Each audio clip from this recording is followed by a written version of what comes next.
her that they were still investigating, but the remnants of the explosion were troubling. Soon, the soldiers flooded the explosion site, trying to uncover the truth behind the chaos. Dolores moved through the debris, her mind racing with thoughts. The explosion felt abnormal. Its intensity and aftermath were unlike anything she had encountered before. Traces of a fight were imprinted on the orphanage, and she could not even imagine what kind of evil had been fought against here. Amidst her search, she spotted a half-burnt mask lying on the ground. Recognition hit her like a jolt, and she suddenly sank to the ground. A nearby soldier noticed her distress and asked if she was all right. Dolores took a moment to collect herself before replying that she was just a little anemic. The soldier, sensing her unease, urged her not to push herself, noting that there appeared to be no casualties. As she sat there, cold sweat dripped down her face. She had become flustered earlier, so she had hidden the mask, but now, as she looked at it, one name came to her mind: Night Bloodhound.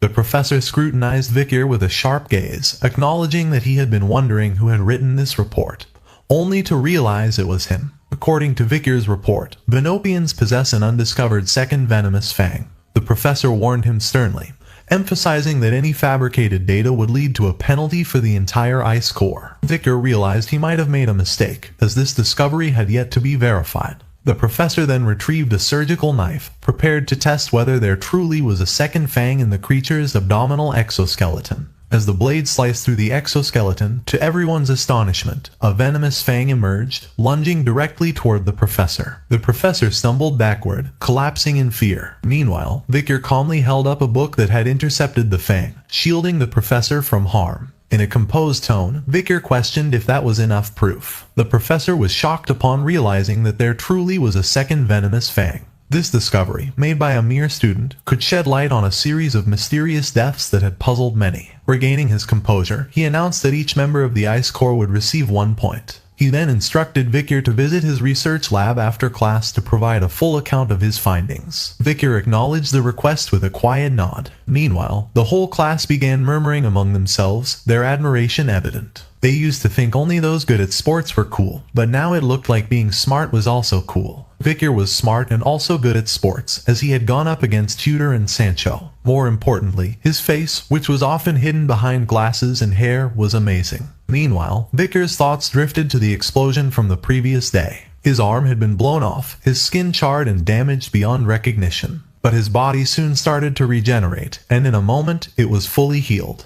Vikir recalled that right after the explosion, Ephibo had disappeared without a trace. The only thing he had from that encounter was the ledger in the headmaster's safe. The ledger contained the locations of children who were being used as food for the demons. Noticing no clear pattern among the sites, Vikir speculated that multiple elite corpses might be hiding within the capital. But what concerned him more was the man he had seen in passing yesterday. Vikir looked at his class with a suspicious gaze, realizing that one of the 10 elites might be hiding in the academy. At the academy, a renowned publication circulated throughout the capital, an influential newspaper that sold out as soon as it hit the stands. This widely respected news source was produced by the academy's own newspaper club, known as Lucan. The president of this club was third-year student Dolores Lunquo Vadis, recognized for her charisma and unyielding leadership. With a cheerful expression, she addressed the new members of Lucan, expressing her excitement to have them on board. The fact that they had applied to Lucan, which was difficult to enter, meant that they were persistent. With a smile, she suggested they begin by introducing themselves. Tudor spoke confidently about his ambition to excel both in his classes and in the club,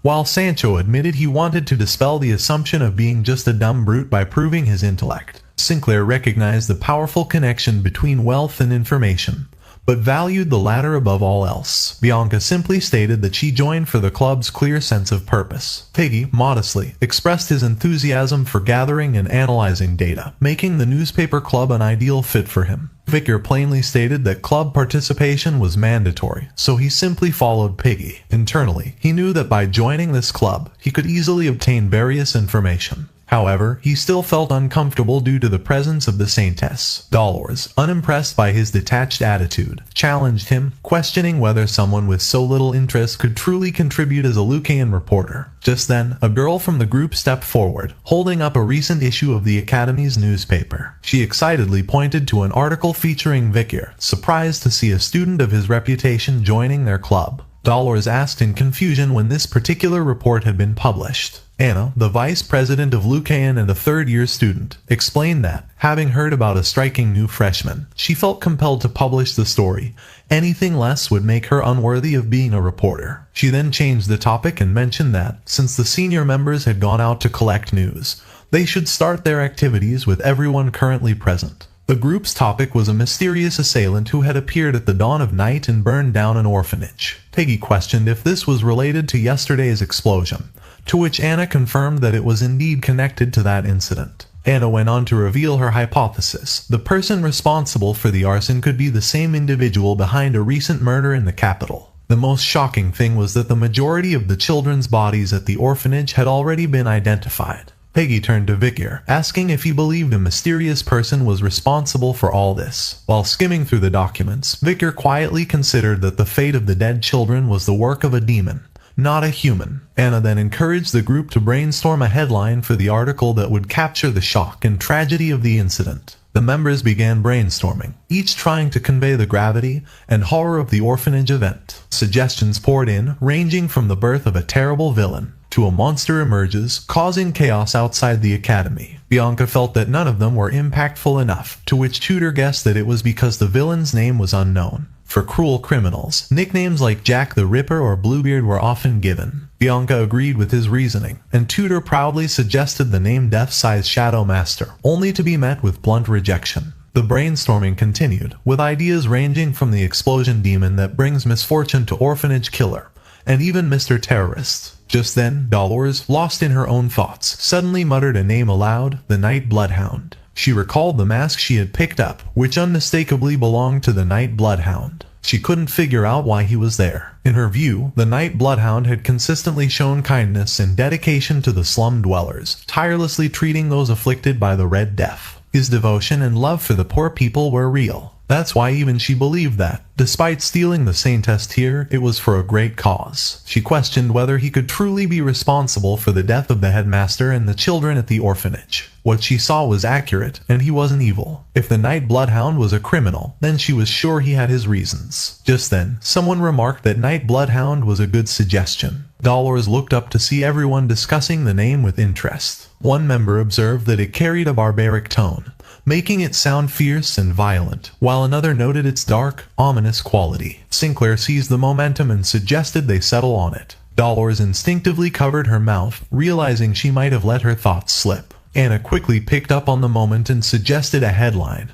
Who is the Night Bloodhound spreading fear across the capital? Dolores shot back, emphasizing the importance of truth in Lucayan's articles. She reminded Anna that they hadn't yet confirmed the Night Bloodhound's criminal status. Tudor turned to Vikir and asked for his opinion on the Night Bloodhound, curious to know whether he believed the figure to be evil or not. Vikir was uninterested and replied that he didn't care. But internally, he wondered why the Saintess had mentioned the Night Bloodhound. Tudor pressed further, asking what he would say if he had to choose. Vikir replied that he could say with certainty that they were not virtuous, so they were evil. Tudor nodded in agreement. However, just then, Dolores slammed her hand on the table, demanding their attention. In an authoritative tone, she challenged Vikir's assertion, questioning how he could be so sure the Night Bloodhound wasn't virtuous. She asked again how he could be so sure, but Vikir remained silent, meeting her gaze with a questioning look. Several minutes passed and everyone remained silent, creating tension. Dolores asked Vikir and Tudor again if they thought the Night Hound was not a good person. Sancho, who had his arms crossed, and Tudor, who had his hand behind his head, were somewhat surprised and could not help but start to sweat.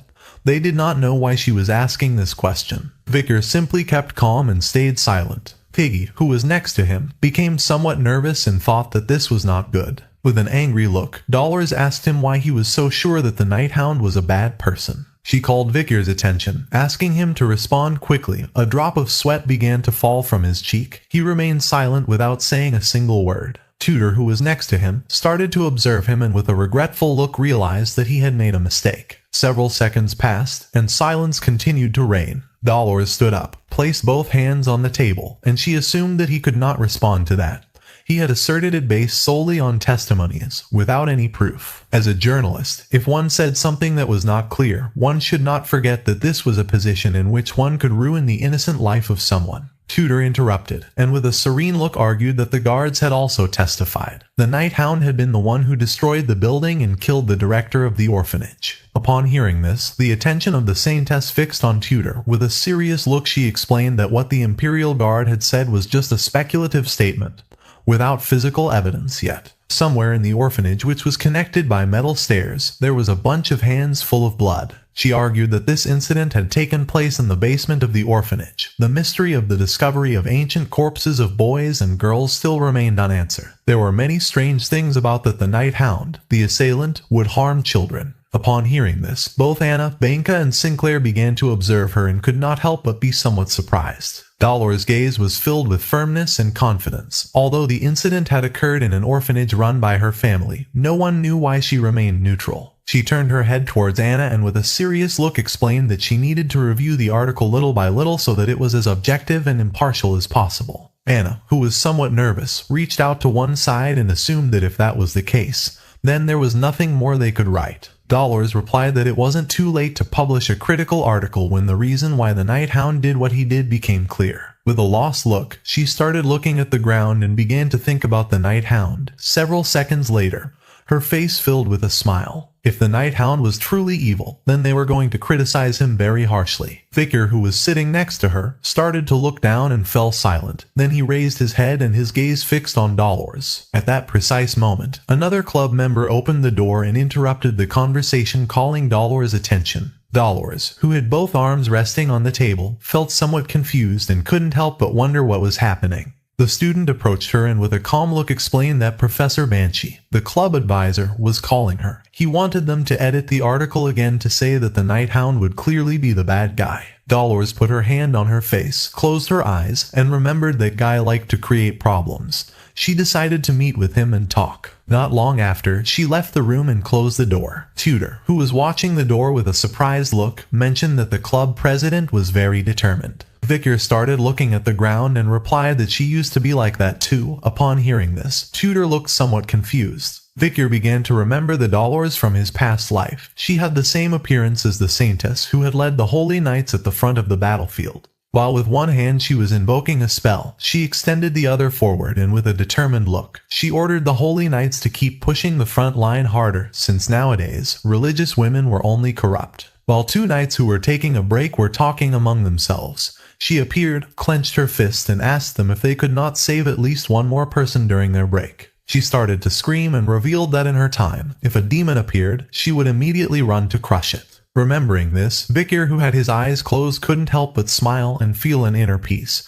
He hoped that his actions would be seen as those of a villain, but it wasn't a bad feeling when someone wanted to know the truth. Dolores met with the professor and they both began to discuss among themselves. Vikir thanked her from the bottom of his heart. The next day, it dawned and the academy's speaker began to sound so that all the students would wake up. Upon hearing the sound, Piggy, who was sleeping like a log, started to open his eyes. Although he was very sleepy, he still decided to get up and sat on the bed. Vikir, who had gotten up before him and was doing some exercise, said good morning to him.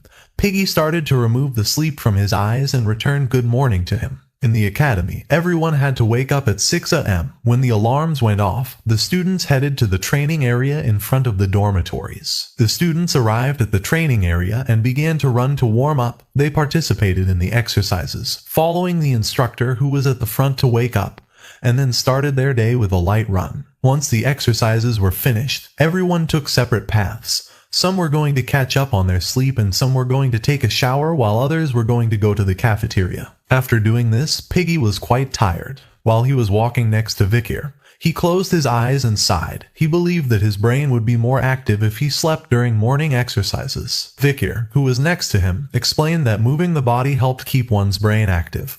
Piggy replied that he didn't need to be told what was right. Behind them were Sancho and Tudor. He started looking at Vikir, and with a cheerful smile asked how someone like him would be popular with girls without being empathetic, advising him to improve his empathy towards Piggy immediately. Piggy refused. Tudor put his hand inside his pocket, turned his head towards Vikir and asked if anyone was free this weekend. He wanted to go have fun in the city. Piggy started to show a smile since for him this sounded good. There was actually a book that he wanted to buy in the city. Sancho, who had his arms behind his head, mentioned that there was a restaurant that he wanted to try. Vikir simply started to walk in silence. Upon seeing this, Tutor asked if he was free this weekend. Vikir came out of his trance, and with a calm look replied that he needed to do volunteering during the weekends. Sancho, who had his arms behind his head, was somewhat surprised to hear this. Piggy started to touch his neck, closed his eyes, and thought that Vikir had many deductions. Tutor crossed his arms and began to smile and asked if it was Professor Vency Morg again.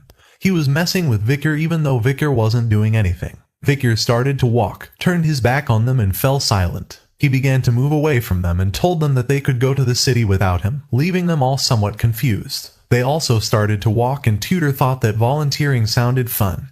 Piggy didn't want their friend to do this alone and they also decided to go with him. According to Sancho, the more they were the better. Tutor put his hand under his chin and with a confused look thought that this was very unusual. Sancho was somewhat surprised and asked him what it was. Vikir began to move away from them, and Piggy started to follow him. When Vikir was close, Tutor naturally felt drawn to him. It was as if he were his older brother. According to Sancho, he was someone quiet but exuded charisma. When Sancho was a mercenary, people like Vikir were natural leaders. Piggy, who was walking behind Vikir, could not help but start to smile and feel an inner peace since for him Vikir was amazing. Tutor and Sancho began to follow Vikir and Piggy, and at that moment a student who was accompanied by two women passed by their side. Incredible people like Tutor, from the physically large family of Don Quixote, and Sancho, the transfer student from the Northern Guild of Mercenaries, were approaching Vikir first. For Piggy, he was also kind since he had helped him at the welcome party when he had difficulties, and he was someone perfect in his studies and training.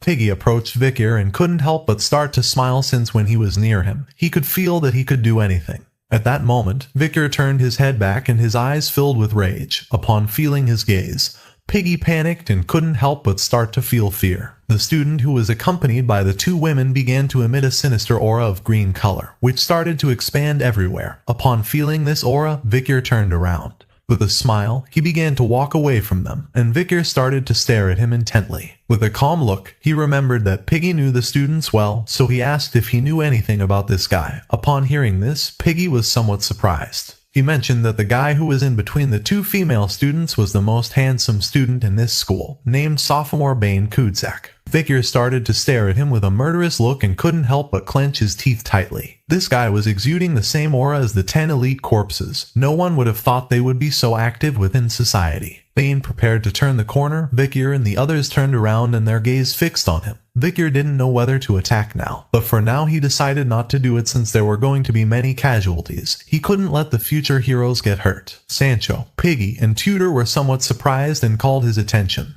Vikir started looking at Bane and decided to follow him under the pretext of going to rest since he wasn't feeling well. He began walking towards him with the intention of gathering some information first. He activated the second slot skill called Silent Heal Mishasu of rank A+. Vikir began to take off his glasses and with a determined look decided to follow him. And at that moment, Dolores started to go down the stairs and she was somewhat surprised to see how handsome RMC was. Her eyes filled with surprise and she began to scream. Upon hearing this, Vikir turned his head to one side and upon seeing Dolores he couldn't help but become alert and think that this was not good. Upon hearing the scream, the attention of Piggy, Tutor, and Sancho shifted towards them, and they were shocked to see what their eyes were seeing. Dolores fell from the stairs to the ground. Vikir took off his glasses and approached her to help her. Tutor and the others began to run towards her asking her if she was okay. Tutor touched Vikir's shoulder with his hand and with a serious look gave him the order to hurry up and apologize. Vikir decided to obey, lowered his head and with a sincere look apologized to her. Sancho helped Dolores get up, and she forgave Vikir since she was also careless. According to her, he was so muscular that she had thought she had collided with a wall. Vikir put on his glasses again and looked away. Dolores began to observe him and her eyes filled with confusion since she had not felt his presence. She did not know who the hell he was. Vikir started to look down. There were many people, so it was better for him to delay his plans to follow him. The student Bane went down the stairs. Vikir turned his head to one side and remained silent, watching the stairs. As night fell, Bane, who had his arms around the girls' necks, took them to a dark place. They thought he was much more cunning than he seemed. Bane suddenly stopped walking and decided to tell them some bad news. Upon hearing this, the two girls were somewhat confused. he revealed that recently a boy had appeared and had been bothering him. Because of him, he hadn't been able to eat properly. Upon hearing that he was harassing Bane, the girl with purple hair decided not to forgive him. He explained that he was going to see who that guy was, but because he had mistakenly worn his school uniform, he had run instead. He could have seen that one of Bane's students from the academy was there. The blue-haired girl asked him not to worry, since if that guy came to the academy, they would stop him, as they would always be on Bane's side. Bane began to look down and thank them from the bottom of his heart. According to him, their hearts were beautiful like their faces. At that moment, he put his hands on their faces, leaving them in shock. Bane began to imagine the Night Hound wearing a pandemic mask. He knew that Vikir had the ability of a high-ranking graduate, so he knew that he had not died in an explosion like that. Gradually, the faces of the two girls began to deform. Seeing that the Night Hound was attacking places connected to locations where he had eaten, he knew that he was a human who had felt the presence of a demon. The demon Bane, who had his hands on the girls' faces, slowly began to devour them, and his eye turned green. The face of one of the girls appeared on Bane's face. She was very scared and started to ask for help. His eye began to shine as he realized that the Night Hound had something to do with Andromalius's death. He belonged to the demon's 10 elite corpses, and he was the 9th corpse named Dantalion.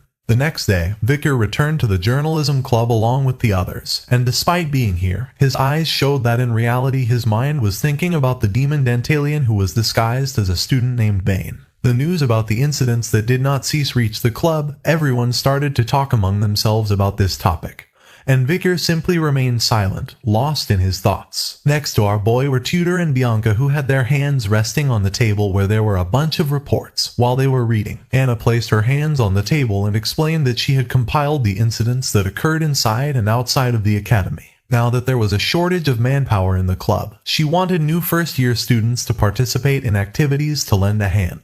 Upon seeing the enormous amount of reports, Tudor was somewhat surprised, while on the other side Bianca and Vikir remained calm. Dolores was next to Anna, and she was absorbed in reading a report. Anna, who had both hands resting on the table, started looking at them and gave them the order to choose a report, investigate it, and bring an article. Piggy picked up one of the reports, and his eyes filled with fear, and he couldn't help but get nervous since this was going to be his first article after joining Rukan. Bianca took 2 reports, started to read, and with a serene look realized that many incidents had occurred. She did not know what was happening in the ecliptic. There were a large number of incidents. One was about the premonition of terrorists. It was said that a terrorist announced he would poison the river of Venzir, the capital of Rock. The imperial capital was investigating the case centered on Lori Viathan. Another incident called a handsome theater actor disappears. Actor B disappeared when returning home after a play.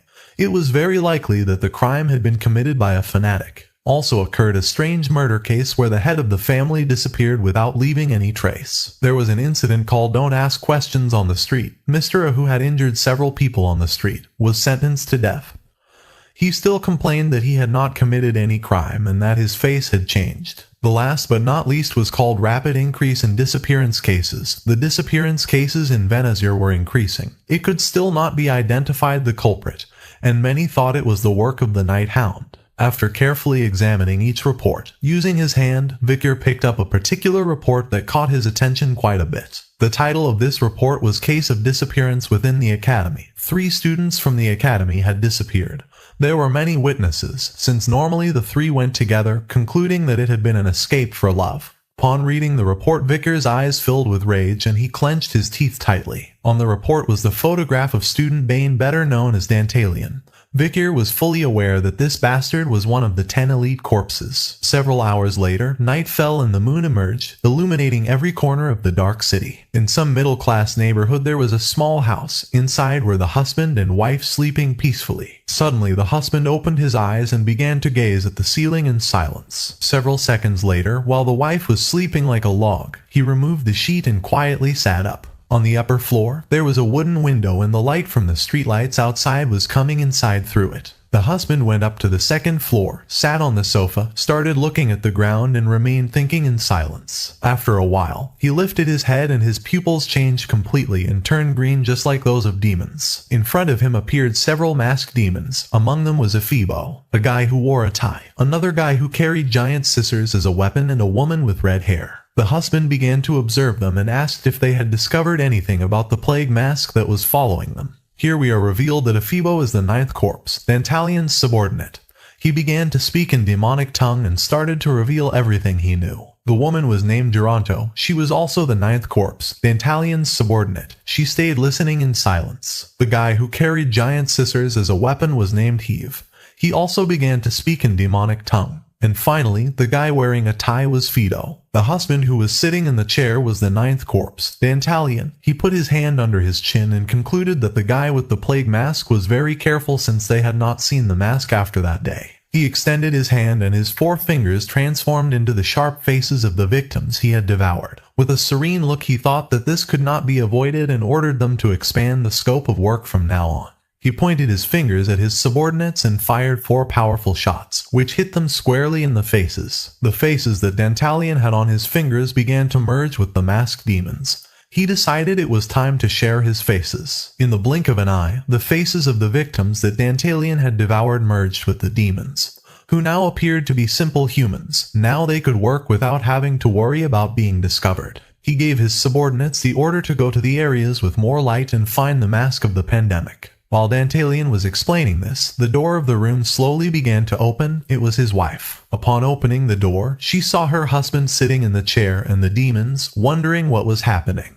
She put her hand near her mouth and couldn't help but sweat as she didn't know what he was doing awake at this hour in the morning. With a worried look, she asked who these guys were. Dantalion began to stare at her with a calm look and remained silent for several seconds. Then he closed his eyes and sighed as he wanted to admire that lively face a little longer. At that moment, Fido drew his weapon, appeared behind the wife, placed the blade on her neck, and with a cold expression prepared to end her life. Dantalion asked him to make sure to leave her face untouched. Upon hearing this, the wife's eyes filled with fear. She did not know what was happening, and just before she could do anything about it, Fido followed his master's order and slit the woman's throat, causing blood to splash everywhere. The head of the wife fell to the ground and her eyes filled with tears. The plan to open the door had gradually been delayed due to the death of Andromalius and the appearance of the pandemic mask. Dantalion put his hand over his face and his face began to merge with the other faces. He was very upset. His hairstyle changed, and he asked Afibo to follow him since they had to see her. Upon hearing this, Afibo started observing him, and upon seeing his new face, he couldn't help but be somewhat surprised. The face of Dantalion changed again. Now he was a handsome man. He put his hand under his chin and with a smile decided to go and relieve his accumulated stress. After a few hours, he dressed like a priest and went to the church that had a candle lamp on the ceiling.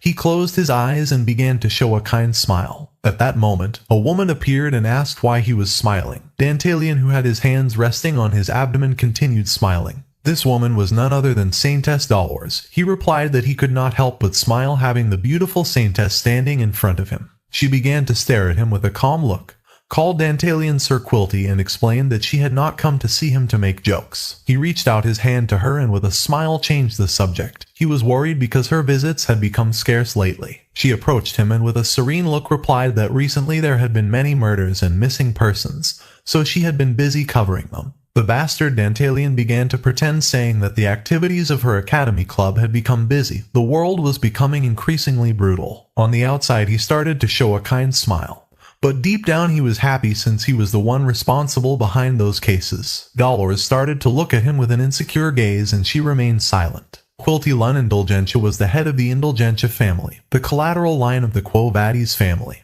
They were currently volunteering and managing the resources of Quo Vadis in the orphanage, monastery, and hospitals, but they were supporting the exemption system that erased the profits of rich sinners. She knew that this two-faced bastard was hiding something.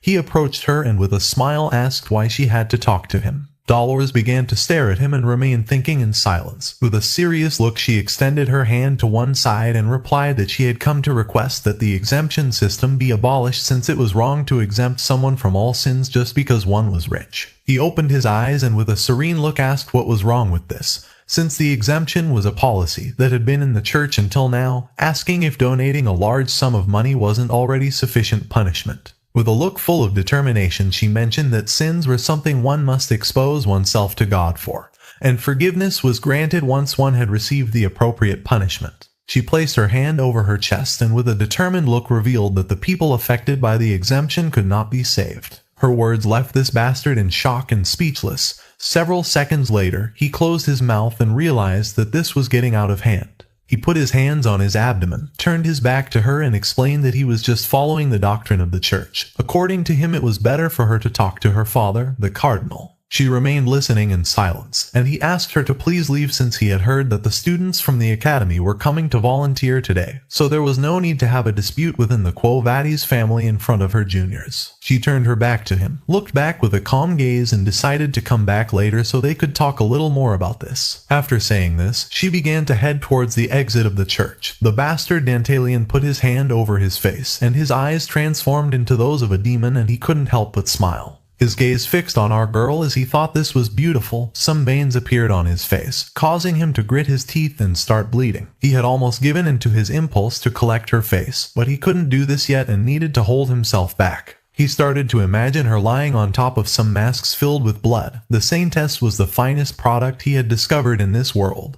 He wanted to collect her face when her face was in despair after chaos descended into this world. He began to hug himself and his body started to tremble. He was so anxious for that moment to arrive that a demonic eye appeared behind his head.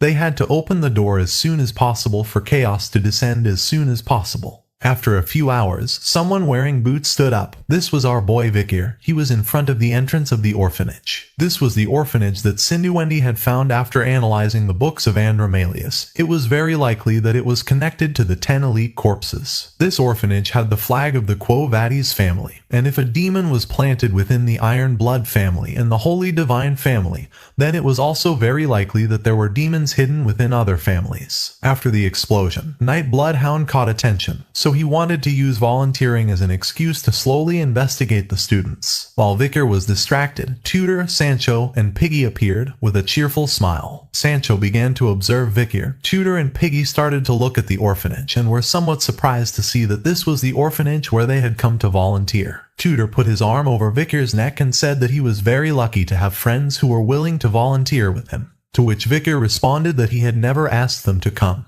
He sighed and fell silent, his eyes filled with concern as things had become bothersome. Dolor's family had control over the orphanage and Dantalian's bastard was the priest of the church. The 10-day vacation of the academy had begun, called the Golden Vacation, which had been created due to the school anniversary of Easter of the Loon Church and the weekend. The students equipped themselves with their backpacks and began to leave the academy to visit together the imperial capital or visit their families, and everyone was having a lot of fun. However, not all students were enjoying this vacation. At the same time, Vikir and the others entered the orphanage, and according to Tutor, Vikir should be grateful since they had also returned by refusing to take a break. Tutor, who was walking behind everyone, started looking at Vikir with a cheerful look and with a smile explained that the reason behind this was that they also needed to fill their volunteer hours. Sancho, who had his hands behind his head, turned his head towards Tutor and couldn't help but smile as it wasn't a bad idea to end this now. Piggy, who was walking next to Vikir, started to show 4 fingers and with a cheerful look said that he was fine since he liked to volunteer. Vikir, who was walking in front of everyone, started to look down and thank them. This orphanage was gigantic. It had luxurious lamps hanging from the ceiling and a lot of windows, which allowed the light from outside to enter the interior. Tutor began to observe the place with a surprised look and asked if this was really the Indulgentia orphanage. He was impressed since it was on a different scale than the rest of the orphanages. This orphanage was considered the largest in the capital. With a kind smile, Piggy mentioned that the headmaster here was the founder of the Foundation for Orphans, and he was also an external teacher at the academy. Sancho, who had his arms crossed, seemed somewhat surprised and asked who that headmaster was. Piggy began to point sideways with his finger and explained that he was the person in the painting. Next to them was a wall, which had a painting of Quilty Lun Indulgentia, who was smiling. What nobody knew was that Dantalian was the headmaster of the orphanage. Tutor and Piggy approached the painting and began to observe it, and Piggy explained that he was the head of the Indulgentia family, a family on the mother's side of the Quo Vadis family. He was popular and seemed to have a lot of influence within the Loon Church. They started to imagine Quilty and Dolores, and speaking of the Loon Church, apparently it was well known that there was a conflict between him and Saintess Dolores due to differences in religious views. With an indifferent look, Tutor mentioned that he did not want to get involved in a fight between families. Piggy, who was standing next to him, simply started to observe the painting with a smile. Vikir, who was behind them, simply remained silent. He began to stare at the painting and his eyes filled with suspicion as he remembered that this guy was the popular headmaster of the orphanage. The rays of sunlight began to enter the room, illuminating Quilty's painting. Vikir decided to find out what this guy was like once he met him. After a few hours, Vikir and the other students who had come to volunteer arrived in the main hall. A nun and a monk appeared alongside the orphan children who were wearing white clothes. The nun, who had her hands resting on her abdomen, with a kind smile explained that she would like the volunteers to be teachers for the children during the next 10 days. With a look full of confidence, she mentioned that if they took good care of the children, they would never forget their kindness. She asked them to please treat them with the heart of parents. Tutor, Sancho, and Piggy began to look aside and could not help but feel somewhat confused. Next to them were also Bianca and Sinclair. With a confused look, Tutor asked what those two were doing here. Bianca started to look at him with a gaze full of rage. She clenched her teeth tightly and couldn't help but get furious, while on the other side, Sinclair simply remained calm, without losing her composure. With an angry look, Bianca explained that they were doing volunteer work and also that she should be the one asking why they were here. Tutor extended his hands to the sides, closed his eyes, and with a mocking smile asked if a hero needed a reason to do good things. Upon hearing this, at first Bianca got even angrier seeing that once again he had brought up the topic of heroism, but then mocked him saying that this was something to be expected from a Don Quixote. While they were talking, Sinclair approached them and explained that meeting like this by coincidence must be a matter of destiny. Upon hearing this, the gaze of Vikir and Piggy was fixed on her. She brought her fingertips together, began to look at Vikir with a tender gaze, and while she was blushing, she caught his attention. She lost her composure, panicked, closed her eyes, extended her hand towards Vikir to greet him. It was a shame that they hadn't been able to talk much, but she hoped that they could get along well in the next 10 days. Seeing her behavior, Piggy was left speechless as he didn't know what was happening, and Vikir, who was standing next to him, became alert and looked somewhat surprised. Vikir shook her hand and replied that he also hoped the same. Once they stopped shaking hands, Sinclair turned her back to them and began jumping for joy. She couldn't believe that Vikir had shaken her hand. Piggy brought his hand to his mouth and with a serious look revealed that he had a piece of information for him. Upon hearing this, Vikir turned his head towards him and with a curious look asked what piece of information. Sinclair started to blush like a tomato, brought her hand to her face, and she couldn't help but smile and feel happy. Piggy revealed that he had seen Sinclair looking for the person in charge of assigning volunteer work and making a request. She had asked where Vikir was going to volunteer, and she had requested to be assigned to the same place as him, asking if Vikir knew what this meant. Vikir began to observe her with a serene look, and he did not take long to realize that she had approached him under the pretext that it was a coincidence.